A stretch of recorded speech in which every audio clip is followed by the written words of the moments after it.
सातारा पंढरपूर रस्त्यावर सुवर्णनगरी पुसेगाव तालुका खटाव येथे येरळा म्हणजेच वेदावती तीरावर परमपूज्य श्री सिद्धहस्त योगी श्री सेवागिरी महाराजांचे भाविकांचे श्रद्धास्थान असलेलं तीर्थक्षेत्र आहे। हेच ते श्री सेवागिरी महाराज मंदिर। मंदिरात प्रवेश करतानाच नारायणगिरी निवासस्थान आणि श्री सेवागिरी देवस्थान ट्रस्ट ऑफिस आणि श्री सिद्धेश्वर मंदिर आपल्या नजरेस पडते। भक्तांसाठी महाआरतीनंतर महाप्रसादाची आणि निवासाची सोय भक्त निवासामध्ये आहे।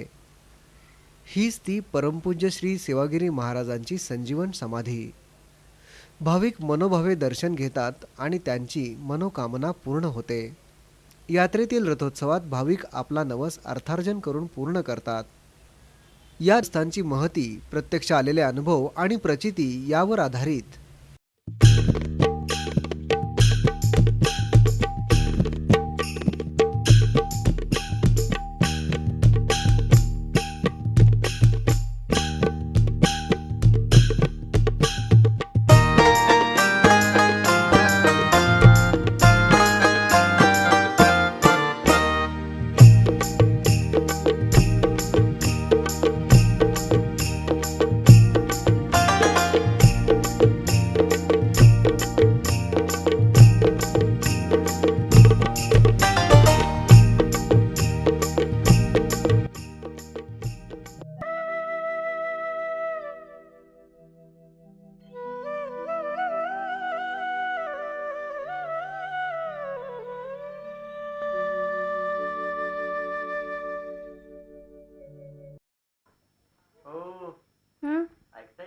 हो ऐकते बोला।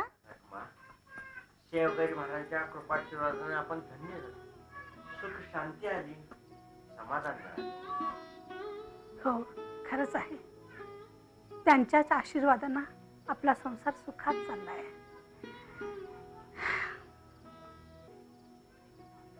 आता फक्त सून लक्ष्मीच्या पावलानं घरात येऊ दे, एवढीच महाराजांच्या चरणी प्रार्थना आहे। मला बी एखादं स्थळ मिळावं ही सेवागिरी महाराजांची चरणी प्रार्थना आहे। मिळेल रे मिळेल, सेवा मनोभावे करतोस ना, मग नक्कीच मिळेल। अरे नक्की मिळेल। अरे बाबाने आजपर्यंत कोणाची इच्छा आपली ठेवली का? तेव्हा आपली ठेवणार आहे। बरं माझा आज काय नियोजन? अहो पाटील, त्यासाठी तर आलो या। बरं सांग की। तुम्ही येताय ना रानात? हा येतो की।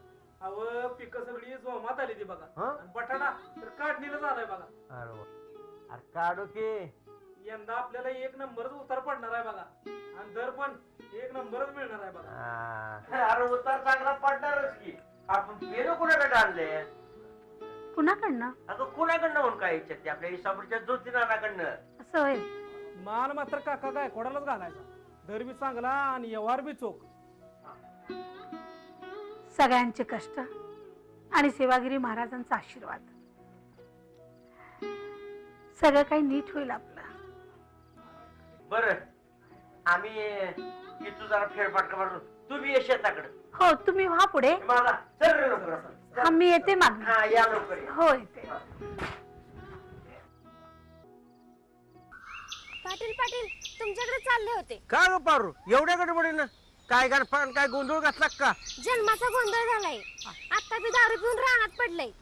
सर्व उपाय केलं पण काय उपयोग झाला नाही। माझं ऐक, मी काय म्हणतोय, तू एक वेळ सेवागिरी महाराजांची वारी कर। पण वारी कशी करायची? अगं त्यात काय अवघड आहे? दर आमुषाला पुष्कळला जायचं, सेवागिरी महाराजांच्या समाधीचं दर्शन घ्यायचं आणि त्यांना नवस करायचा, माझ्या नवऱ्याची दारू सुटू दे, पुढच्या वेळेला नवस फेडेन।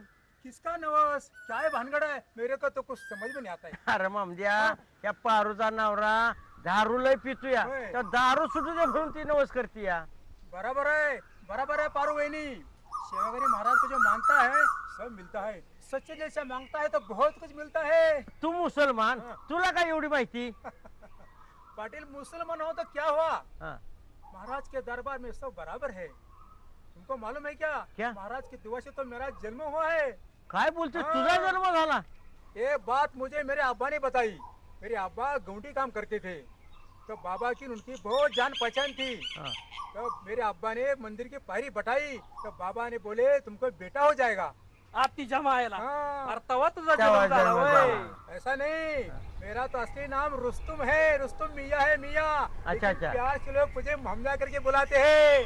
बरं हा. रुस्तो मिया हा. ममद्या त्या पहिलं पारूच्या नवऱ्याकडे जाऊया हा, जाना आ, पडेगा, जाना पारू पडेगा. चल तू पुढे चलो, चलो. आम्ही आलो तुझ्यावर चल